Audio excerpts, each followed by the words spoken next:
My name is Laura Perez. I work for the Exponential Roadmap Initiative as a Senior Project Manager, and I will be your moderator today. We will start by an introduction of the Exponential Energy Transition and then the Energy Edge Accelerator Program, which is the main reason why we are here.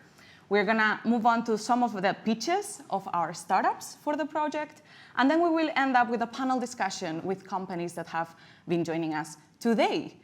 Now, I do not want to take any more of your time. I would like to welcome on stage Johan Falk, co-founder and CEO of Exponential Roadmap Initiative. Thank you, Lara.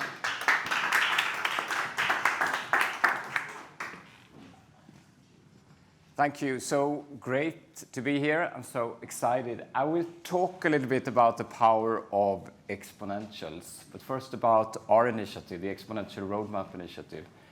We bring together transformers and disruptors to drive the transformation to halve emissions by 2030 through exponential climate and action and solutions.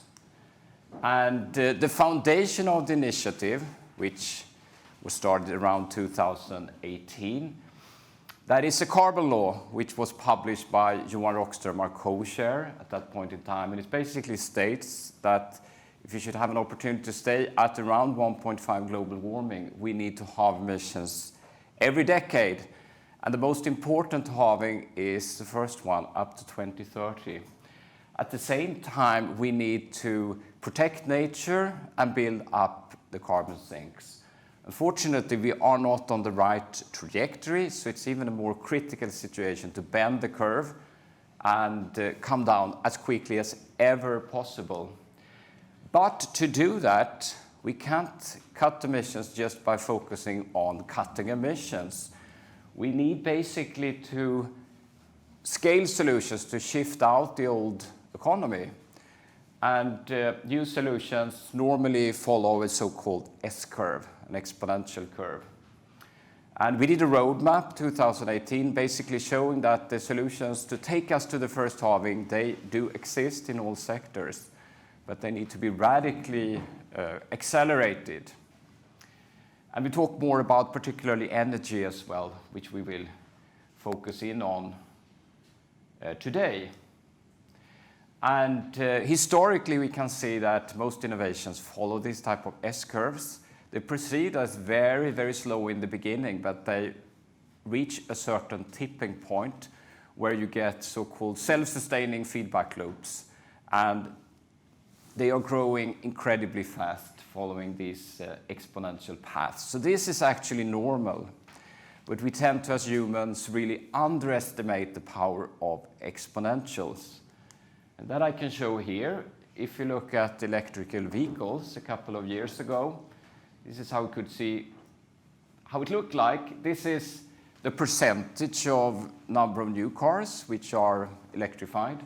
We were at, well, Norway were still a little bit of an outlier of 20%, but the world was invisible. And all the forecasts from all the big consultancy firms was around here, that 2030 we could be around 10%, okay?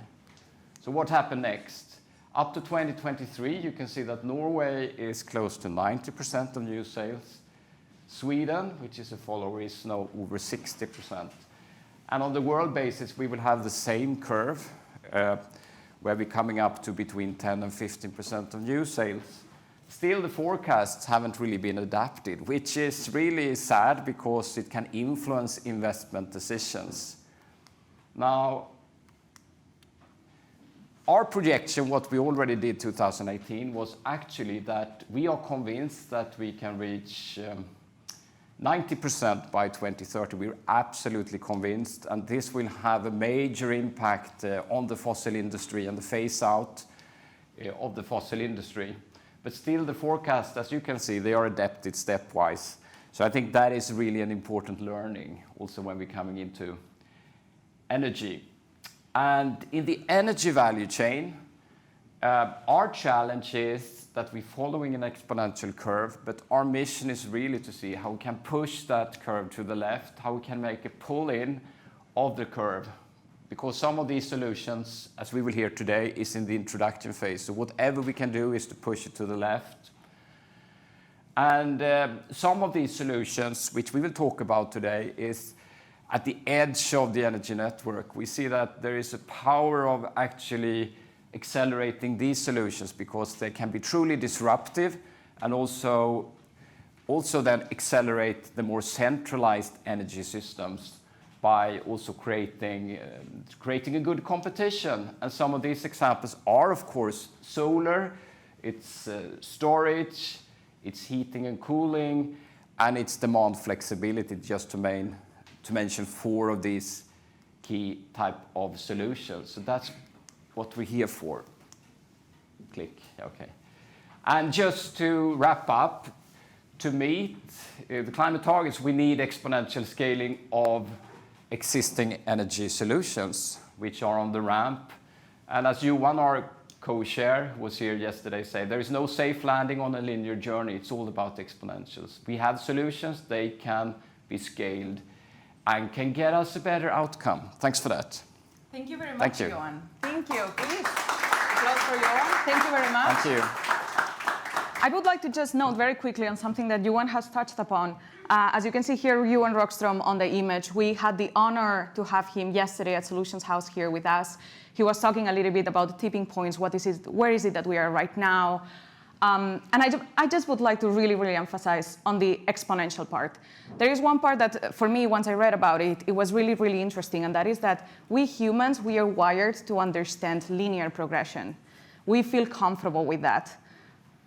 But exponential, it's not something impossible. It's not something out of reach. Look at the Industrial Revolution. Who would have said before from that we could have gone like whoop, all the way up? So that motivates a little bit the fact that we maybe cannot see it clearly to the eye. It does not mean that we cannot achieve it. So we really, really need to keep that in mind. Exponentials are there. We can achieve them, and it is what we need to go for. So, closing on this part, I would like to call on stage our next speaker. That is Gabriela Oken, Global Energy Lead at Accenture. So please, welcome on stage. Thank you very much, Gabriela. Thank you so much, and thank you everyone for being here for this early morning session. Again, my name is Gabby Oken. I'm the Global Energy Lead for Accenture Development Partnerships, which is an impact-based practice within Accenture. And as Johan so articulately shared, we have an exponential opportunity to accelerate the decarbonization of our energy value chains, across the value chains. In the spirit of today's theme, I'm really delighted to be introducing the Energy Edge Accelerator, which is really focusing on solutions, right? How do we achieve those exponentials? So if we double click on the data specifically, right? If we look at the source of emissions across the energy value chain, a couple of interesting points here. First of all, 90% of emissions, and specifically those CO2 emission reduction targets that we need to achieve by 2050, can be achieved through the deployment of renewables, broader electrification, and energy efficiency solutions alone. If we double click a little bit further and we look at abatement targets that we need to achieve by 2040, those are represented just by energy efficiency solutions alone. So again, there was a huge opportunity for exponentials. I think the looming concern, right, and the question is, well, how are we going to deploy the level of financing that's required to really accelerate pace here and speed to value? We're all familiar with that daunting number of $5 trillion, which is annual investment that is required to keep us on the 1.5 degree pathway. But we also know, first of all, that when we're talking about these solutions, we're talking about a subset of that. We also know that this capital is available. So really what we continue to hear is it's more about the mismatch or the need to match and making sure that we can bring the right solution players to demand-side companies and connect them with the financiers that are looking for these solutions already. So enter the Energy Edge Accelerator, which again, Accenture is very proud to be partnering with Exponential Roadmap Initiative and Microsoft on. Our vision behind the accelerator is to exponentially reduce global emissions by catalyzing an end-tech movement. So the idea behind this is really creating a community where, first and foremost, we're able to create a platform where we're elevating these solutions that have the greatest potential impact to affect the energy transition. It's also about bringing together that ecosystem and unlocking partners, again, so that we can bring these technologies to those demand-side companies and the investors to unlock scale more expediently.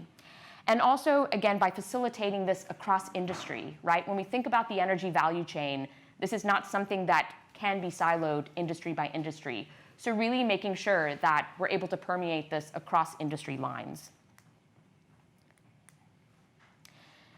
As Johan mentioned, what we're focusing on in terms of solutions are really those solutions that are at the edge, right, of the energy system. So looking across the value chain from generation through distribution and consumption, but really looking at specifically those front-end technology solutions that can really catalyze acceleration on these different solutions. We're looking at solutions that really, again, prioritize energy flexibility, energy democratization, so really enabling us to achieve a more decentralized energy model with a localized approach in order to scale. So just a little bit more about our program. We launched this program this spring. It's been a wonderful journey working with the first 5 companies in our program. Over the last couple of months, we've been working with them to support pitch training, upskilling on critical topics like applied intelligence. And it's all culminated in today, where, again, delighted to hand over for you guys to hear from these companies directly. Of course, in our first year of this pilot, this has had quite a Nordics focus, but this program has global ambition. And so we are really excited, I think, moving into next year to see this continue to scale to global levels. So without further ado, I'll hand it back over to Laura to introduce our companies. Great. Thank you so much, Gabriela. Please, some applause for Gabriela. Thank you. By the way, I haven't mentioned, but I think that you have seen, we have our solutions house dog, Tagata. She's going around. She's been with us the entire week. So yeah, if she comes to you, she just wants a little bit of cuddles. But yeah, she's lovely, and she's really the boss of the place. So as Gabriela mentioned, and thank you very much again, we now are moving towards the second part, which is the pitches we have from the solutions. So as this was mentioned before, this has been a pilot project during this year. It's been basically developed by Microsoft, Accenture, and the Exponential Roadmap Initiative, as you can see. And we onboarded for this pilot project, 5 different startups. So here you see Sally R&J, Spotscale, Midsummer, and Engenic.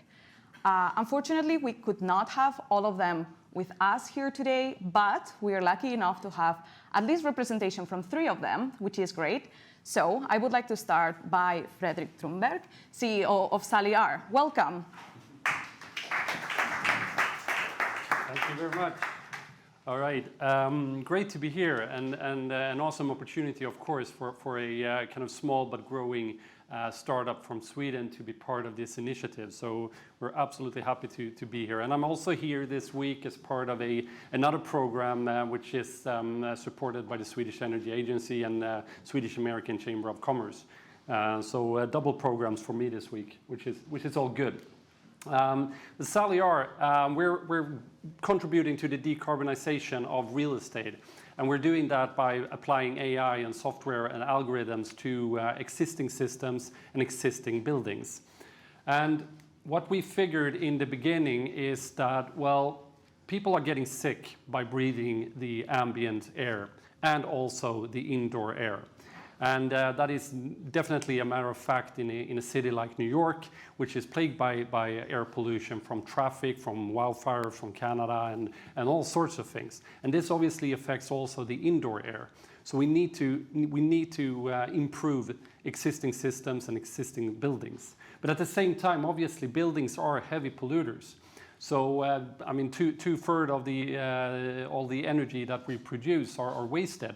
And a lot of that is wasted in buildings as we are heating and cooling them at the same time. So how can we improve this and stick to providing good air quality at the same time? And what we did is that we turned to space, because on ISS, the space station, obviously they have similar challenges because there's no air on the outside. So they have to solve everything in-house, right? So we worked with NASA, we worked with European Space Agency, we licensed patents from NASA in order to learn and to get that knowledge in order to provide something that would fit us on planet Earth. And Sally R is actually, the name is actually a kind of a quiet tribute to Sally Ride, first female astronaut up in space. And what we are providing to the real estate market is an add-on software. It's a cloud-based optimization that radically decreases the energy need for HVAC systems. So that's heating, ventilation, and cooling systems in commercial real estate. But it also allows building owners and facility managers to automate the control over indoor air quality, making sure that we're always having safe and secure indoor air quality. And this is an exponential opportunity because this is pure software. We're only supplying a cloud-based set of algorithms in order to improve existing systems. We're not replacing anything in the buildings. We're actually just adding intelligence to quite, to be honest, stupid systems, right?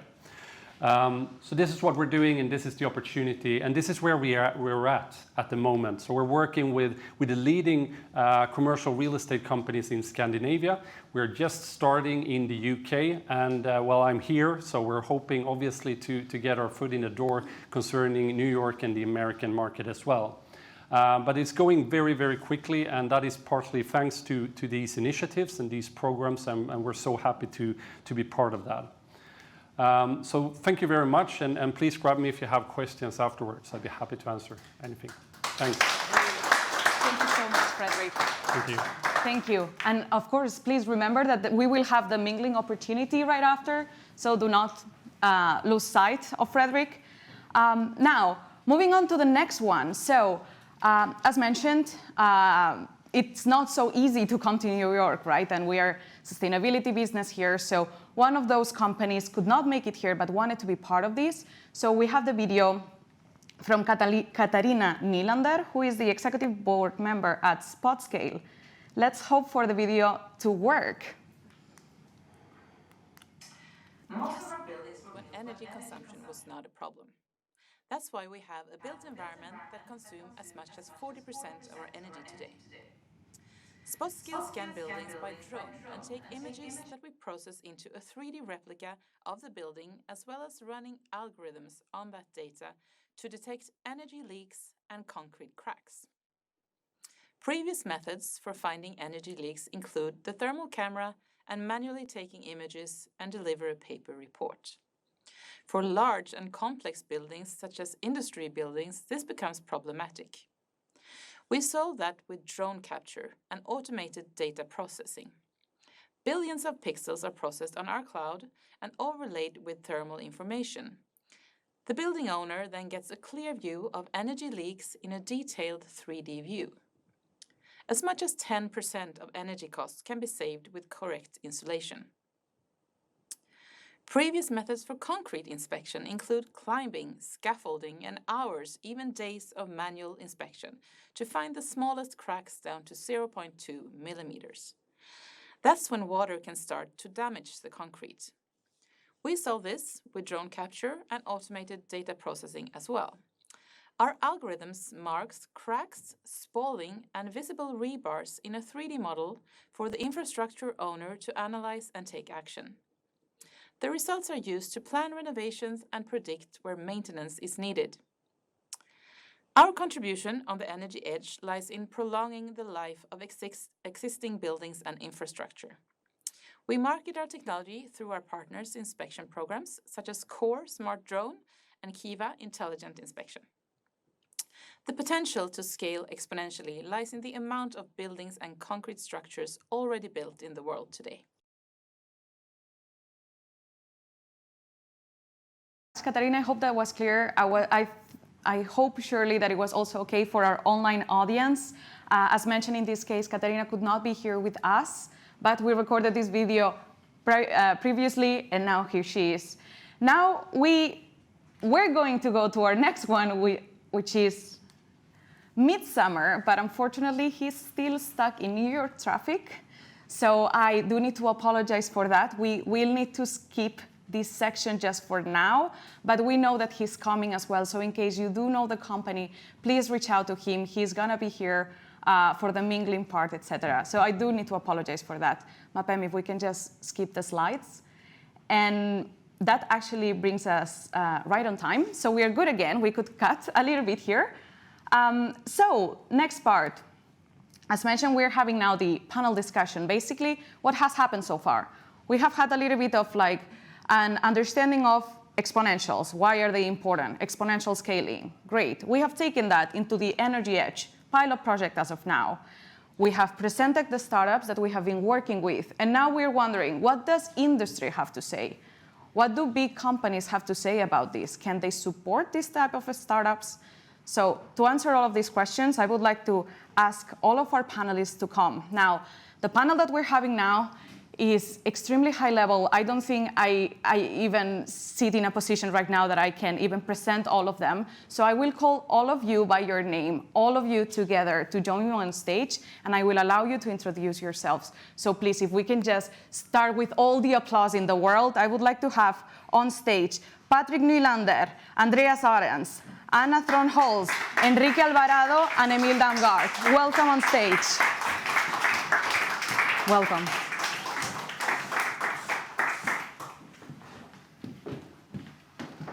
And we have Enrique coming as well. Welcome.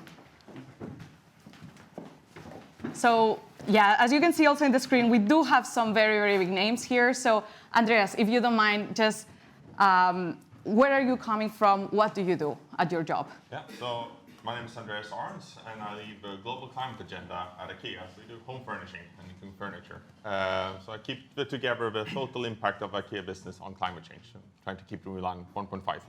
Thank you very much, and welcome. Anna. I am the director of the Swedish American Chamber of Commerce here in New York, and we're a Chamber of Commerce, but we also run an accelerator called Gateway, which is a 20,000 square foot platform where we give what we like to call an unfairly advantageous platform for Swedish startups getting onto the US market, and we are very focused on climate-centric startups that are looking to make an impact. Great, thank you very much. Emil? Yes, I'm Emil from Ørsted, head of global positioning and global engagement. So I work actively across Ørsted on calling for a faster renewable energy transition. Since renewable energy is responsible for 73% of global emissions, we spend most of our time trying to convince government stakeholders to speed up their energy transition, and of course to work with great organizations such as ERI and other partners in the fight against climate change to speed up the transition. Great, thank you about that. Patrick? Yes, as many persons in Accenture, I have many hats, but a few of them are I'm the CEO of Accenture in Sweden, but I also do real work. I lead an industry, consumer goods and services in the Nordics, and under that responsibility, I'm responsible for our collaboration globally with clients like Tetra Pak and Essity that have this really high on their agenda as well. So, great, thank you very much. Last but not least, Enrique. Yes, I am the Chief Investment Officer for Chi Impact Capital. Chi stands for Conscious Holistic Impact Investing.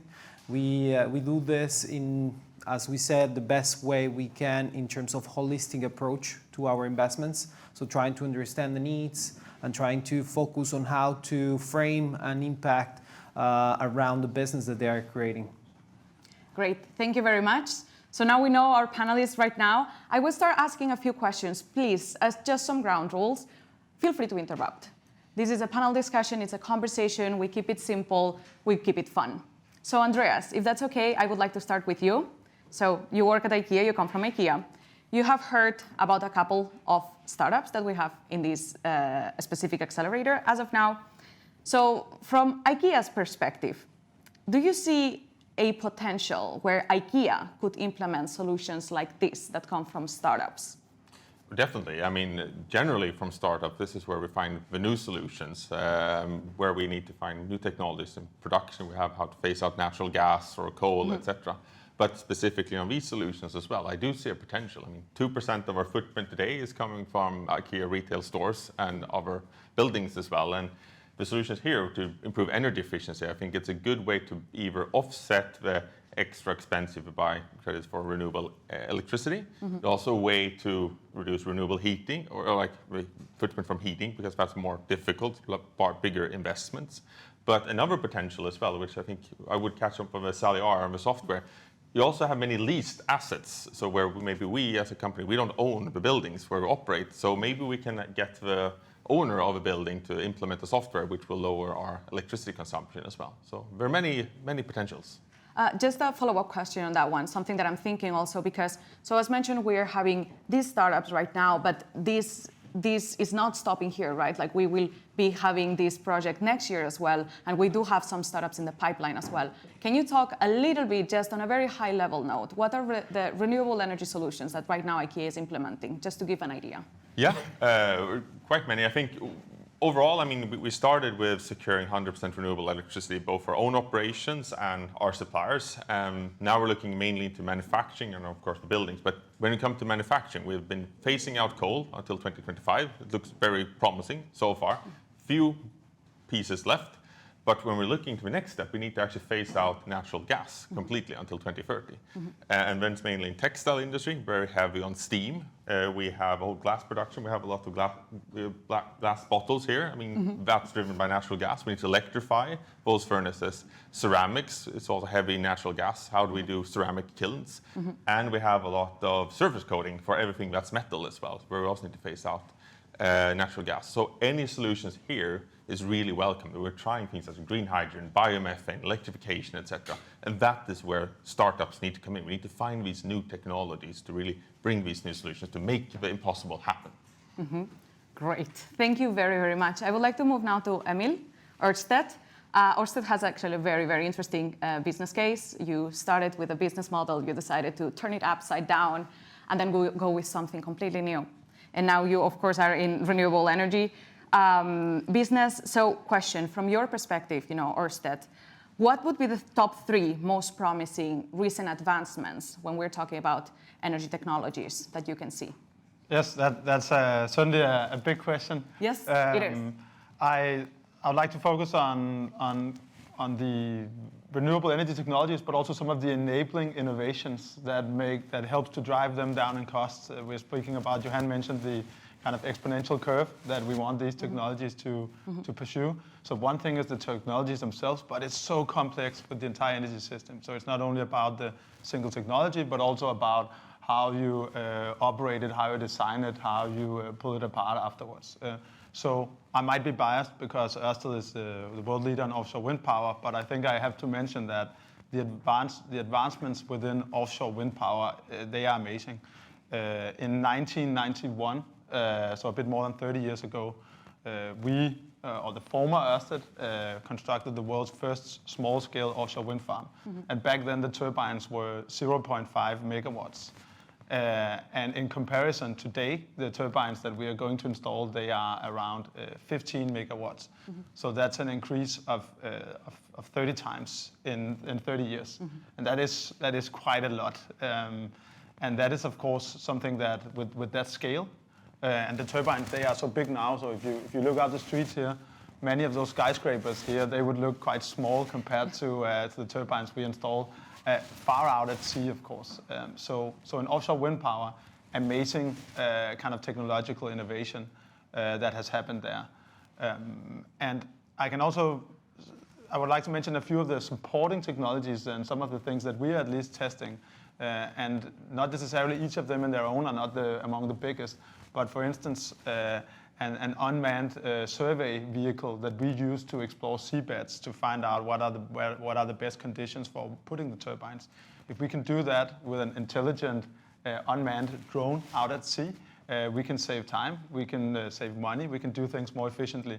And again, that will just improve the business case for renewable energy such as offshore wind power.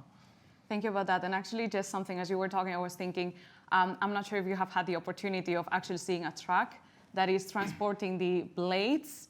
That is something, I saw it for the very first time, I think it was like last year. And I am an energy engineer, I had studied that, but I could not possibly imagine how huge those things were. So now when you were saying about the skyscrapers, yes, 100% yes. But thank you very much about that.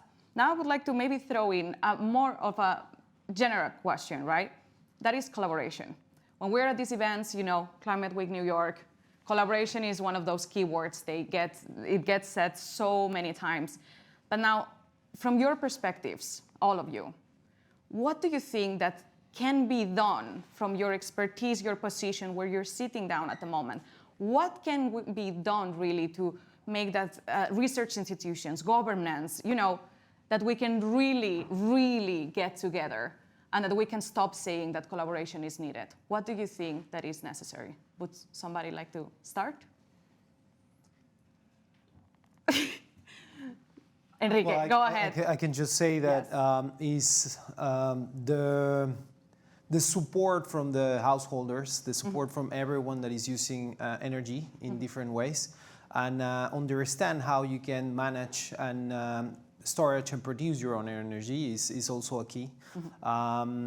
We have a few examples in the market. Still a long way to have something that is scalable, let's say, but it is very interesting what is coming in terms of innovation for storing that energy at the household and using it in the right way, analyzing it, have your own app and knowing what is the type of energy that you're using, when are you using it, how can you share it. These kind of things are really relevant for collaboration and for the future and the development of renewable energies, especially the solar energy. Indeed. Andreas? Maybe with a twist of an answer to your question, I think also mean how to really enable the scaling. Yeah. Based on our experience, there's a lot of support to innovate and develop new solutions, but at least where we struggle and also our suppliers is when we want to be one of the first movers to adopt a new technology, because one thing that it's been tested in a local scale, it's a proof of concept, but to turn that into conventional technology, so it really doesn't disrupt any production or any operation, etc. It is connected to risks.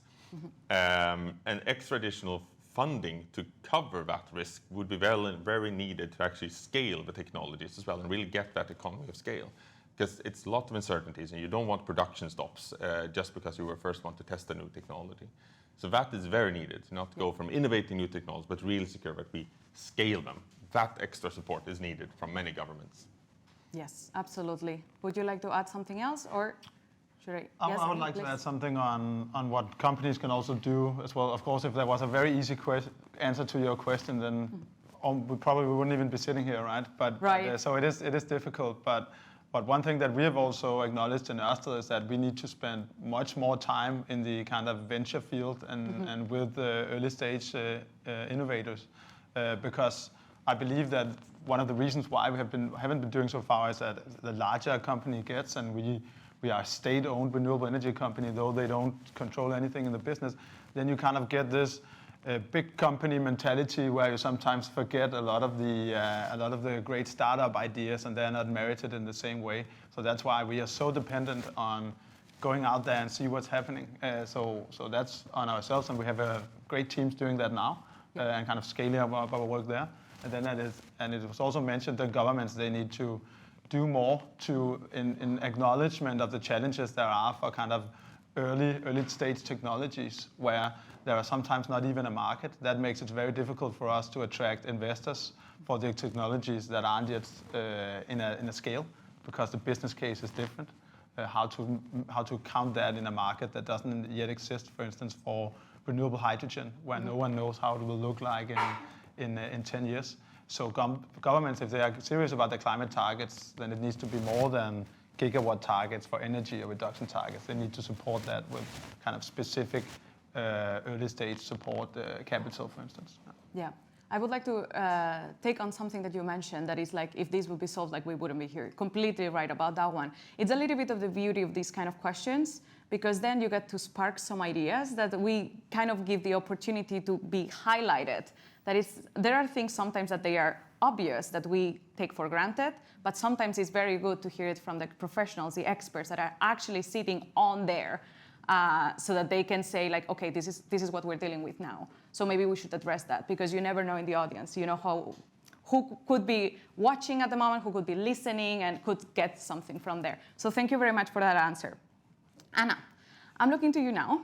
So, at the Swedish American Chamber of Commerce, you're providing a platform that promises scale-ups to enable and help them grow with something that is called the Gateway Project. Can you tell us, the audience, also the online audience, what is it that the Gateway Project is? It is a 20,000 square foot platform, very simply put, but it was an initiative that we took about 5 years ago with the idea, well, lots of ideas, but the idea, first of all, that when you hear the word Chamber of Commerce, it was very clear to us that there's a kind of old-fashioned idea that it's a bunch of old men, old white men, sitting around and you know, having a beer, and that needs to be brought into the 21st century. And if we're representing a country like Sweden, making it onto the US market, what is needed? A lot of things are needed, but we boiled it down to you need network, you need know-how, you need nerves, and I would say you need navigation. And it all sounds nicely packaged into pretty much one letter, but the idea is that the network is so important. You come as a small company from Sweden, where a population of 10 million people, which is less than we have in Manhattan, it's very hard to navigate the system here. And if you have a network of large companies that have been here for a couple hundred years in some cases, but also a platform for that kind of networking with the know-how. So we are here. I've lived in the United States since the 70s and know the market here and have a network that is through the chamber, but also a personal one through previous jobs I've had. And we give that kind of hand-holding in, but the collaboration then too that happens in a platform like that. So you come to us, and there are about 25, 30 companies that are sharing space, offices, meeting rooms, and so forth, the proverbial standing around the coffee machine, where that community then develops of innovators that need help into the market here. But the collaboration is also so important there. And a network of the champions that these companies need to get them onto the US market. And it's a huge challenge. But our thought was that if we're going to be a Chamber of Commerce in the 21st century, that's what we should be, and thereof Gateway. Great, thank you very much, Anna. And I'm wondering, you mentioned that it was 5 years since you started this project. Could you share with us, so there is one kind of piece of advice that I'm not sure if piece of advice, but maybe something that we try to extract from the speakers, and that is that you have the experience, you did something, as you just said right now, right? You thought that this was the way that it needed to be done in the 21st century, and you did it. So in these 5 years, what is it that you would say for someone that might want to do something similar from your key learnings? What is it that you think that has worked? What do you think that has been the major challenges, apart from the ones that you mentioned already? Like if you can just share with us a little bit on the key learnings from this journey of 5 years. Well, one thing that didn't work was COVID. Right. That was a big wet blanket for us. We had just opened our doors. 2019 was a super active year for us. We filled up the space almost immediately. We had over 100 events at our space, which is a big part of what we do in the networking. And that's a part that worked, was creating a home away from home, I would call it, for a lot of these companies, where they knew they get off the plane. Sally R, for instance, just mentioned, they've spent quite some time with us. We work with several of the Swedish agencies.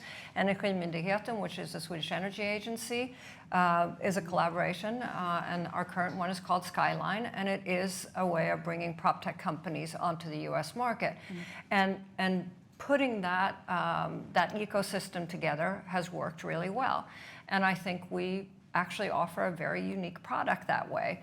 I keep saying to Swedish government, why don't we have this in every global center in the world? Because we would give that unfair advantage to Swedish startups all over the world.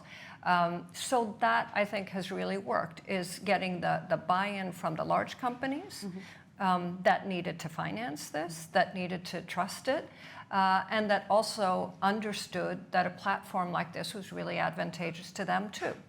Volvo very early on said to me, oh, we heard about this software that AI-based that we wanted to get into our next generation of personal vehicles, but GM got to it first. How come we didn't know about it? Well, because that platform for the cross-pollination of new, old, and looking into the future technology just didn't exist anywhere. So creating that platform has really worked, but the buy-in needed to be there, and that I make it sound easy. It wasn't so easy, but once it was there, I think that the proof of concept has just rolled itself out.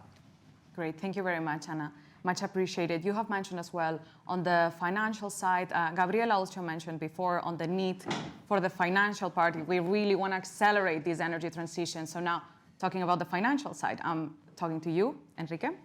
So can you comment a little bit when it comes to trends, for investment in sustainable energy technologies? What are the trends that you see that are happening right now? Yeah.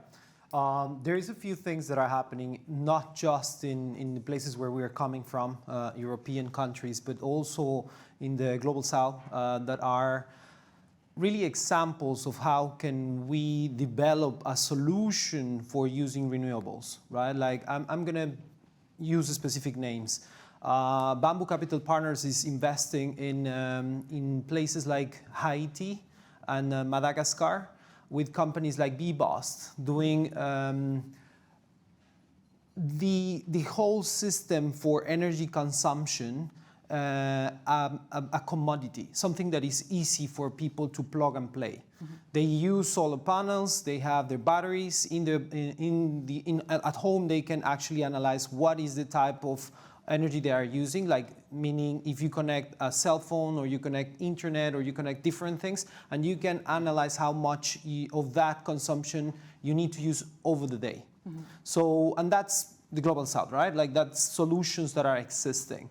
What's coming as a trend? Well, now in Austria there is another project called the Neon Group.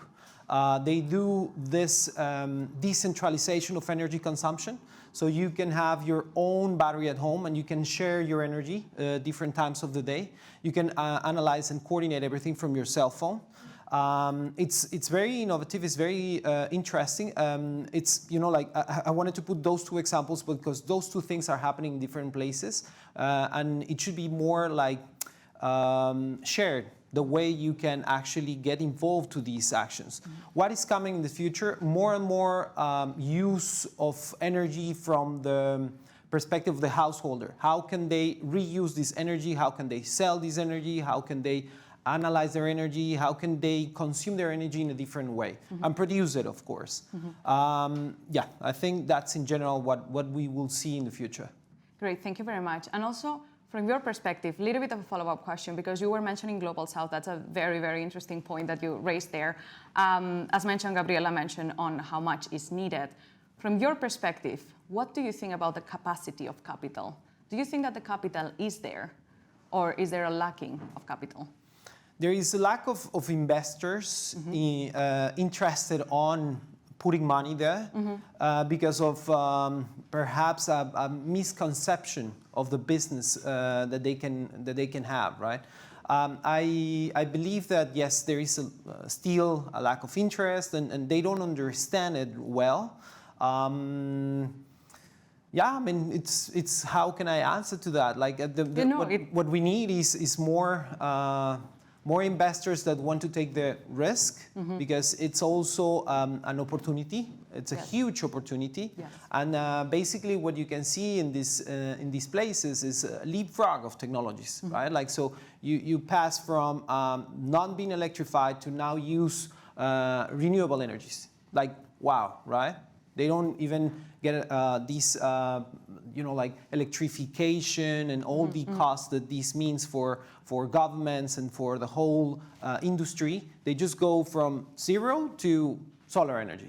Amazing. Yeah. So I think that it's just like a misconception, and more interest from investors to understand the concept and see the long-term vision of this. All right, thank you very much for that. And just to provide a little bit of background as well, when we were starting this pilot project, we did do a little bit of research talking to startups, what was the pain point and, financing. So it's very interesting having the expert here today. And if I may just ask one more question to you, and Sure. that is more from your personal perspective. If you were to talk to a startup, what would you recommend? What do you think that they should, I don't even know how to phrase this question, but what should they look for? What should they try to, make clear in order to make it more attractive for investors? Yeah, that's very good. It's always about the team, how committed you are, how do you see your vision and how you are presenting this vision to the investors. And I would like to say that it's also understanding the risk and the opportunity, right? So you don't, it's a marathon. It's not a race, and you need to see yourself in in a marathon, 10, 15 years ahead. How this will actually change the industry.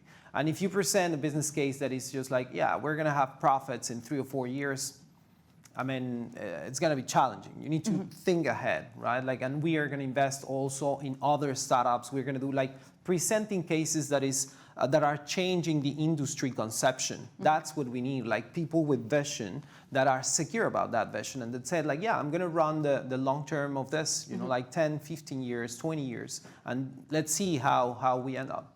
That's, Great. I think. Love that. Thank you so much for that. Pleasure. I am now turning towards Patrick.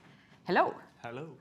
So, coming from Accenture, CEO of Sweden, we're talking about the Energy Edge project that we have had, and it's all based about innovative tech solutions that we have in the energy system. Now, from Accenture's perspective, how is it, and this is a big question, how is it that you envision the tech's role into the future of the energy system?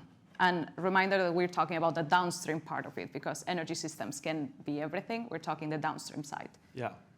That is for sure a big question, and we wouldn't be doing our job if we didn't try to quantify it, of course. And we have done some research together with the World Economic Forum, and that shows that greenhouse gas emissions can be reduced by 8% by 2050 with the help of digital solutions. And as the company we are technology optimists, of course. And one takeaway from you once in your introduction this morning and also the celebration here last night is that in this house you only talk about the how and just do it.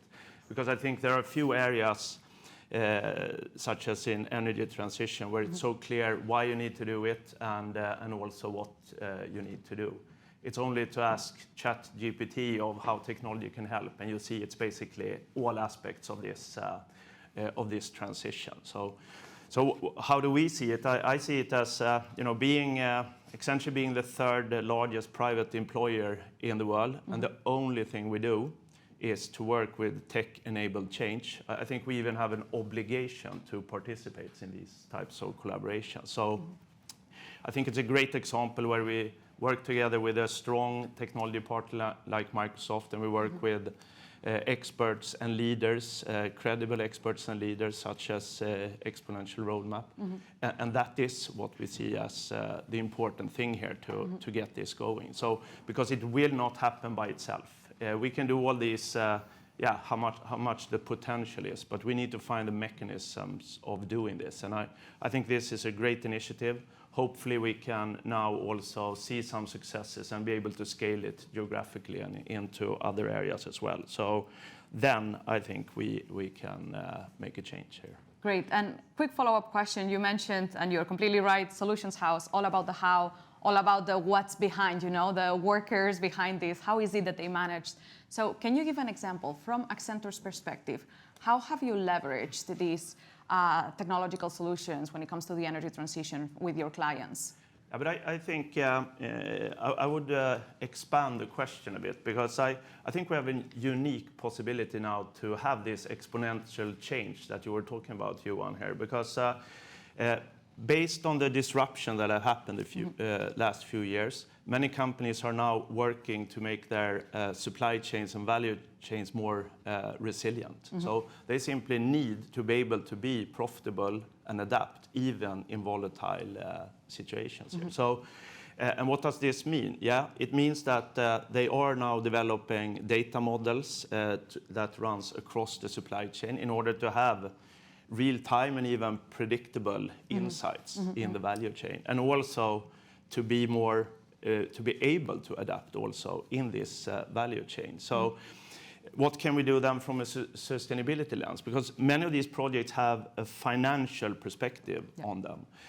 If you just add and expand the definition of value also to embrace sustainability as well, only by then doing some tweaking on these data models, doing some tweaking on all the initiatives that is currently going on in the supply chain, you can get massive results. And we should remember that the absolute majority of the impact companies have, the environmental impact, is related to supply chain and the emissions. So I'm looking for an expanded view on this, because then I think we can move the needle. And the time is now.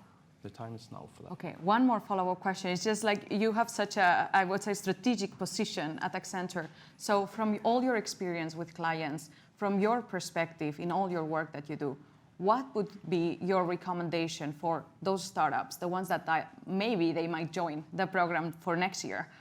What would be your recommendation? What is it that they can focus on in order to accelerate this energy transition?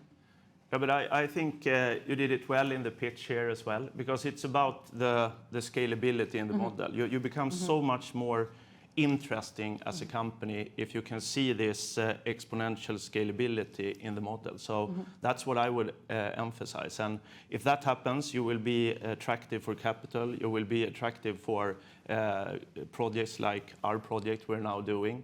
And then we can help catalyze and make this happen. Great, thank you very much. I would like to ask right now whether there is any question in the audience. I am not sure if there are also questions online. Just raise your hand.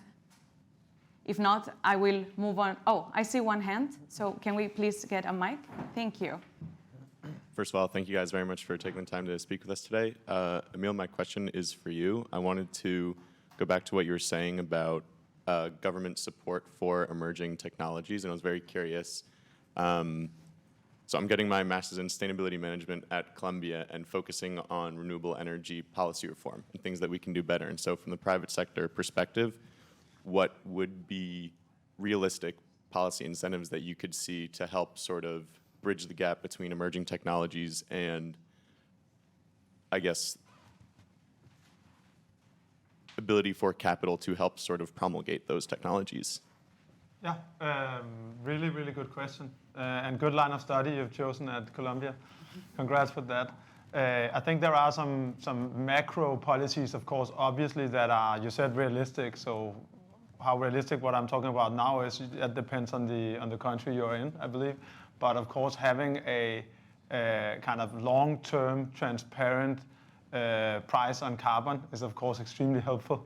If we look at renewable energy technologies, whether that's generation or fuels or something third, of course, the attractiveness of an investment depends on how competitive that technology is compared to the existing technologies it's going to supplement or in the long term outcompete. So of course, on the macro level, that is the most important overall thing governments can do. But that's not all, of course. Then it's I hate being the kind of private sector representative asking for support, asking for money, but there are some instances where we always say in Ørsted that we're not the ones getting the best ideas necessarily, or not on tech level, but we are the ones among the ones that are best at scaling them. So of course we work with innovators and suppliers on scaling those technologies. But when you work with very immature technologies and you're going, let's take renewable hydrogen as an example as well. One thing is building an electrolyzer, which let's say Siemens or other companies can do. Another thing is putting it all together and putting 10 of them next to each other and integrating it into the grid and capturing, let's say, biogenic CO2 from a point source and use that to transform the renewable hydrogen into e-methanol that you then can use for shipping. That's not something you just do. And that means that the first projects, there will be a lot of learning costs there. So in order for those investments to be attractive, government support is necessary if we want to do it now. And the governments don't have the affordability we don't have on behalf of the planet to wait 5 years until that scales up. So what the European Investment Bank, for instance, is doing in matching private funding with public funding, that's something we would like to see much more of. Thank you very much. I see actually Andreas would like to add. Yeah, just to build on that as well, I think what we talked here about as well is importance of support in the initial stages of innovating new technologies, but as well scaling it. But also, as we're on to some technologies, actually rely on the infrastructure in the country as well. So that's also important that the government also focus and invest in that infrastructure to help investments. And what really was more, what you also said, but put a price on carbon, but even more importantly, to create an even playing field, is a phase out of fossil subsidies. Because only then it's really a fair chance for new technologies to grow as well. And we should talk more about that as well. Thank you very much. Enrique, I'm coming to you, but Anna first. We're in New York, so let's talk about New York and what the government does here, both on a state and a city level. You have the New York State Economic Development Council, for instance, and corporation. You have a lot of these initiatives that are going on through the university systems here. Stony Brook University has a Center for Clean Technology and so forth. And they offer all kinds of programs and help for emerging technologies. And there's also a very strong realization that a lot of interesting innovation is coming from outside of the United States. There's a business building aspect to that. They want to create jobs in New York. They want to be leaders in all of this. They have huge problems to solve in New York. I mean, New York City obviously is, but both the state and the city offer some really interesting support and monetary systems for this, incubators and so forth, but also trying to help these businesses onto a local soil here. So could they do more? Yeah, they could do a lot more. But New York is actually a very interesting place for that, and lots of possibilities. Thank you very much, Anna. Enrique, yes, would like thank to add? you. I would like to build on the question you made and actually encourage you and others to continue doing research and continue studying on this and actually give us the answer to that question. How do you rethink about the creation of new cities? How do you think the decentralization should happen? How do you think that we can find solutions for the consumption of energy that we have? Just because we cannot rely on governments to find solutions for this. I mean, to be honest, we've seen this, and coming from Switzerland and you know, like having all these opportunities, I know that the best is when someone that is coming from the research area and that has analyzed this in a very different way of thinking comes with a solution that is out of the box. So again, I encourage you to come with a solution that can help us to do something that is more meaningful. Thank you very much. How do you see that? The question went back to you. So at the end, you need to do this. I'm happy to talk after this event, and I've looked at a bunch of ideas for things that we can do. I think one interesting thing is, I don't know, I don't want to like hijack the presentation. I'll find you after. Okay, that's better. Thank you very much. Yes. Just for the online audience, this is something that we will take later because you didn't have a mic. I see one more question. Can it be done in 1 minute? Yes. You don't have to answer it, but just something I was thinking about is how are you in your respective industries working to uplift women and underserved communities to that point, right? Engaging people through government and other areas, right? How is that being capitalized on? Because there's a lot of lack of representation in various industries, right? And there's a lot of uncapitalized areas coming from women and underserved communities, so. Love that question. Anna? We run something called the Executive Women's Conference, and where we highlight, we bring together both in Stockholm and in New York twice a year, women who are movers and shakers in various industries, both big corporations, small startups, and so forth, but where we give them a stage to highlight what they do. We help them network. We help them, meet the people they need to meet, and we highlight how important it is that capital start to flow at a much faster and greater degree than it has to female-founded and run businesses, but also how much great innovation is coming out of that sector and how the help is needed. So that's what we do for that.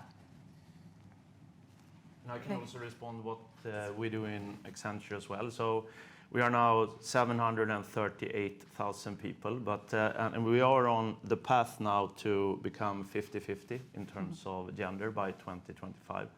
And that's based on the belief that we believe diversity creates innovation as well. So, and it is typically the norm, the majority in the organization creates the norm on how you view things, how you consider ideas, etc. So that's what we do. We believe in the 50-50 number, and that will in itself then create a snowball effect of results.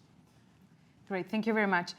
Okay, 30 seconds. In a very quick note, what we do in terms of investing, we focus a lot on KPIs that help companies diversify, and not just in that sense of finance, but also be more inclusive in all the ways they can. And it's part of the KPIs that we're measuring for them to grow as an impact company. Great, thank you. Andreas, your 10 seconds. Yeah, really quick. I mean, of course, it's part of our EDI agenda. I mean, we are here for many people as well. In addition to that, we also have our social entrepreneurs program as well, where we really, through incubators, build entrepreneurs to start their own company. Many are from vulnerable communities, and women are from some station as well. So that's also key to do it outside of the business as well, to support society.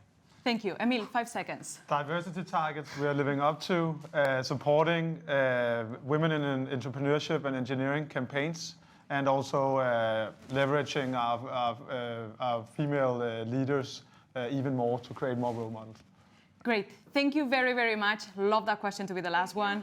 Thank you all. Thank you, panelists. Thank you very, very much. Warm round of applause for our panelists. So please, if you can go down, please. Después.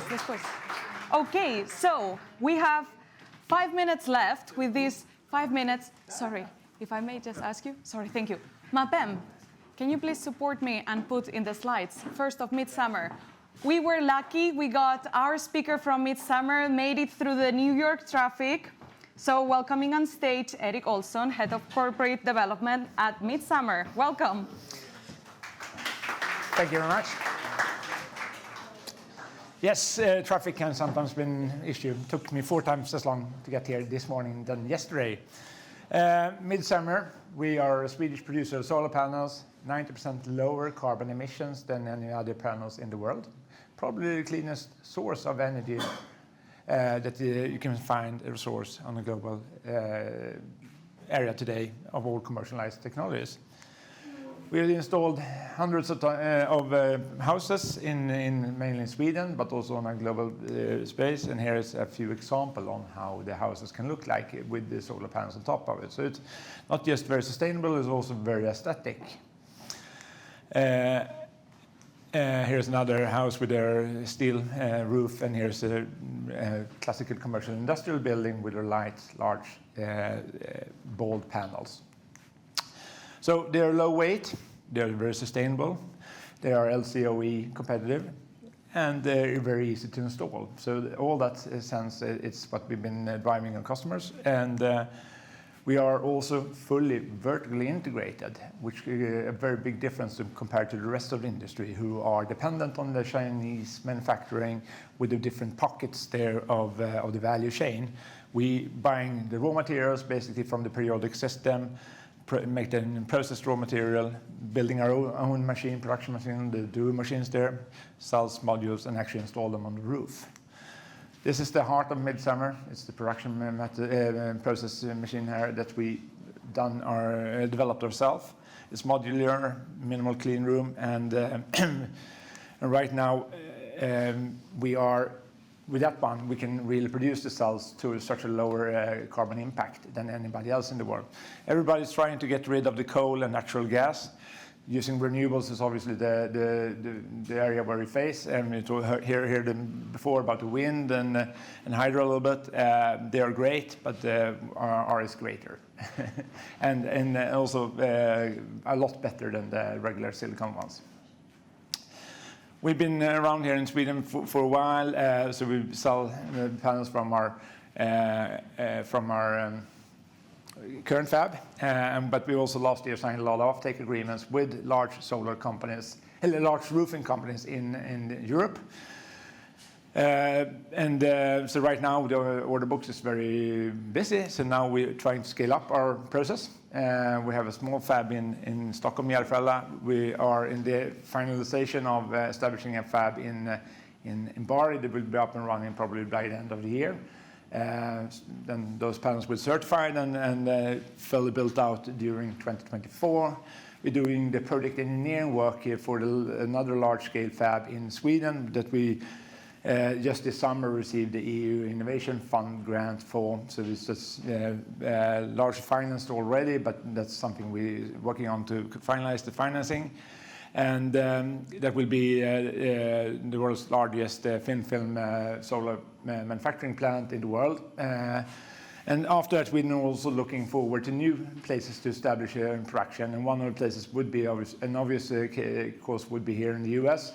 That the US government have put both the stick and the carrot with import taxes for trying to stay out with the Chinese fabs, Chinese panels with the perks that comes with those ones, with the carbon emission and forced labor and dependency of that one, but also with the carrot basically of a good investment scheme. So that's why we're here and looking for partners basically. Thank you very much, and I will stick around here for further questions if anybody has something. Yeah. Great. Thank you very much, Eric. Thank you.